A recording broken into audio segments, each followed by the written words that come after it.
अब हम पार्ट 9 पढ़ेंगे, जहाँ पर हम पढ़ चुके हैं जहाँ तक कि लेखिका को भूख लगती है, उसके पास सिर्फ 3 सेब है और सैंडविच है।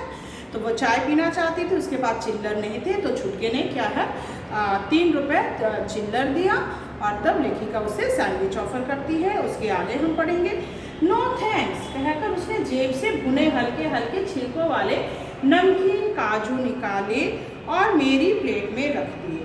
तो क्या है वो सैंडविच नहीं लेता और उसके पाप जेब में किए थे भुने हुए काजू थे।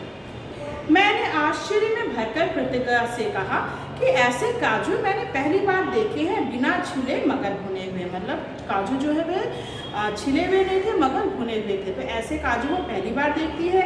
उसने बताया कि उनके घर के अहाते में 4 काजू के पेड़ हैं।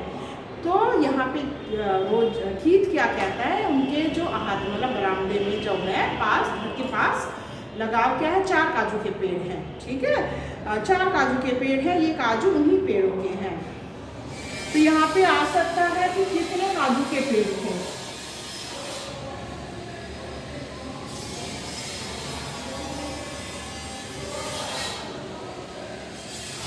मतलब 4, अहाते में कितने काजू के पेड़ थे 4।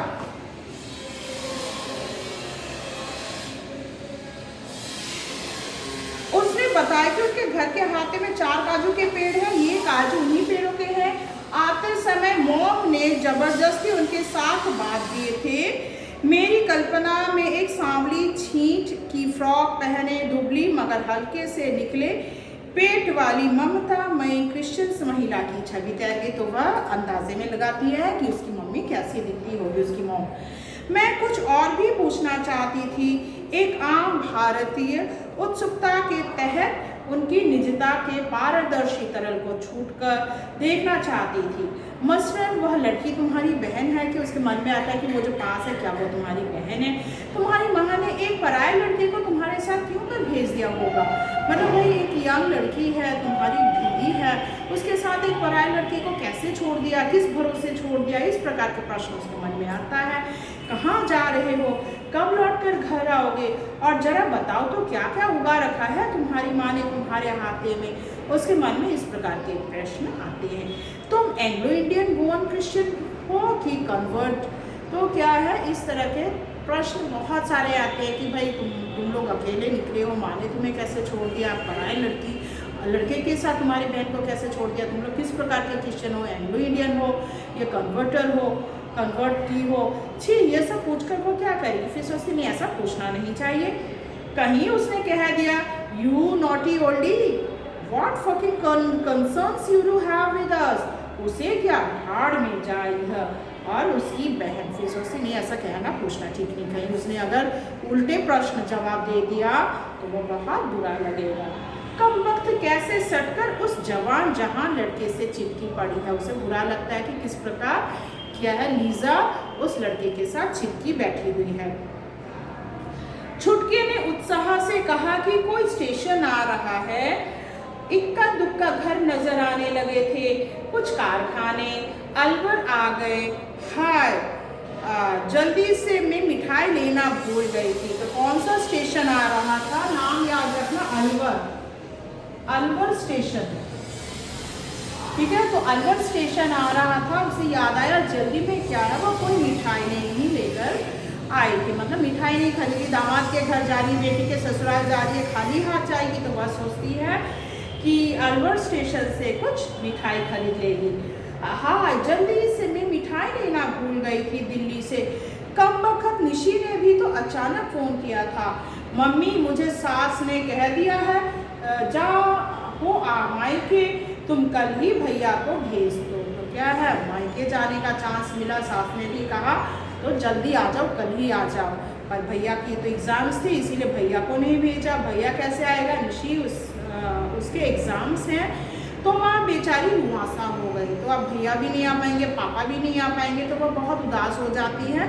तब माँ कहती है मैं खुद आ जाऊँगी तुझे लेने के लिए।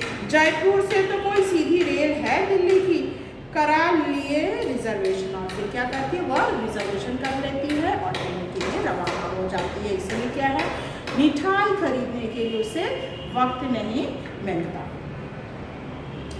मम्मी, तुम तो जानती हो 2 छोटी बच्चियों के साथ ये अकेले नहीं भेजेंगे मुझे। क्या है, पति जो है अकेले नहीं भेजेंगे, उन्हें फुर्सत भी नहीं। बताओ ना मैं कैसे आऊँ, कितनी दिक्कत होगी। दोनों तो गोदी चढ़ती है, दोनों क्या छोटे छोटे बच्चे हैं, गोद चढ़ने वाले हैं, उन दोनों को लेकर मैं ट्रेन पर कैसे सफ़र करूँ। हाय मम्मी, कितनी मुश्किल से सास का मुँह सीधा हुआ है मेरे मायके जाने का नाम पर। मतलब क्या है, मायके जाएगी तो इस पर क्या है, सास ने बहुत मुश्किल से परमिशन दी है। अच्छा मैं ही, ठीक है मैं ही आ जाऊँगी, चिंता मत कर, कल ही चल लो ना माँ, कितनी तरस रही हूँ मैं। तो कहती माँ कल ही आ जाओ ना, देखती हूँ। बस फिर सुबह ट्रेन में बैठती कि मिठाई लेती, तो सोचती है भाई बैठे या मिठाई ले। अलवर ही से ही 2 किलो मिल्क केक ले चलती हूँ। तो वो अलवर स्टेशन से क्या लेने की सोचती है, मिल्क केक।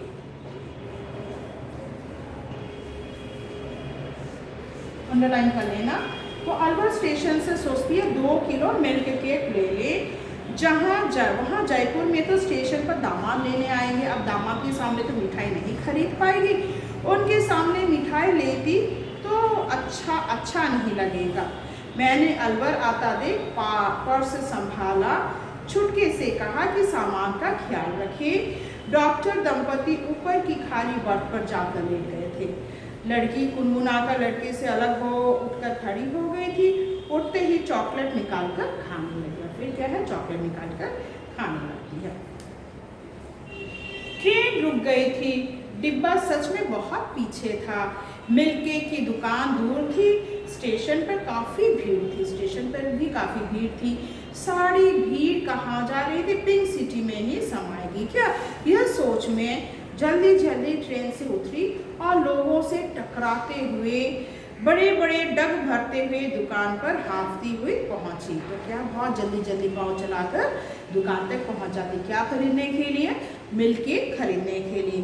2 डिब्बे मिठाई पर संभालती हुई मैं अपने गंतव्य से आधी दूरी पर थी। मतलब आधी दूरी पर गई थी कि ट्रेन ने सीटी दे दी। बहुत जल्दी आ रही थी। उसका डब्बा जो था एकदम लास्ट कंपार्टमेंट में था। तो मेरे तो हाथ पाँव फूल गए, ट्रेन की सीटी देते ही उसके हाथ पाँव फूल गए, मतलब डर गए। हाथ पाँव फूलना, घबरा जाना। भीड़ को चीरती हुई मैं आगे बढ़ रही थी और मुझे दूरदर्शन का एक विज्ञापन याद आया।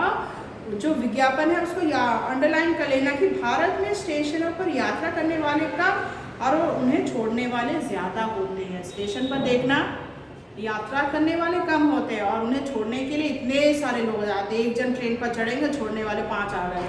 तो इस क्षणांश में ही मुझे लग रहा था कि मैं चल नहीं पा रही, अपना डिब्बा मुझे दिखाई नहीं दे रहा। लेखिका मतलब इतना ट्रेन पर भीड़ था, मतलब प्लेटफॉर्म में अलवर स्टेशन पर इतना भीड़ था कि उसे डिब्बा ही नहीं नजर आ रहा था कि अचानक छोटे लड़के की चीख ने ध्यान दिला। तब छोटे लड़के ने पुकारा, आंटी आंटी, कि डिब्बे में एकदम पास होता। उसे लगा कि हाँ इसका मतलब मैं डिब्बे के पास हूँ। आंटी, दरवाजे के पास भीड़ थी। दरवाजे के पास देखो बहुत लोग खड़े हो जाते, इतनी भीड़ थी। मेरे पीछे भीड़ थी, आगे पीछे हर कहीं भीड़। मैंने किसी तरह दरवाजे का हैंडल पकड़ा और बढ़ाया ही था कि ट्रेन थोड़ा तेज रेंगने लगा। बस हैंडल पकड़ती है कि ट्रेन छूट जाती है। हैंडल तो हाथ नहीं आया, मैं बुरी तरह से प्लेटफॉर्म पर गिर पड़ी। और लेखिका जो है वह धम से क्या हो जाता, ट्रेन को पकड़ने के लिए उसने हैंडल पर हाथ रखा, हाथ ही बढ़ाया था कि वह गिर जाती है। ट्रेन पर नहीं चढ़ पाती और प्लेटफॉर्म पर धड़ाम से गिर पड़ती है। पैर ज्यादा बढ़ गया होता तो दरवाजे पर पटरियों के बीच घिसट रही होती, और थोड़ा पैर अगर बढ़ जाता तो शायद घिसटता या पैर ही काट देना पड़ता। गिरते गिरते मुझे छोटे लड़के की चीख सुनाई दी थी। छोटे लड़के ने चीखा था, आंटी को गिरते हुए उसने देख लिया था।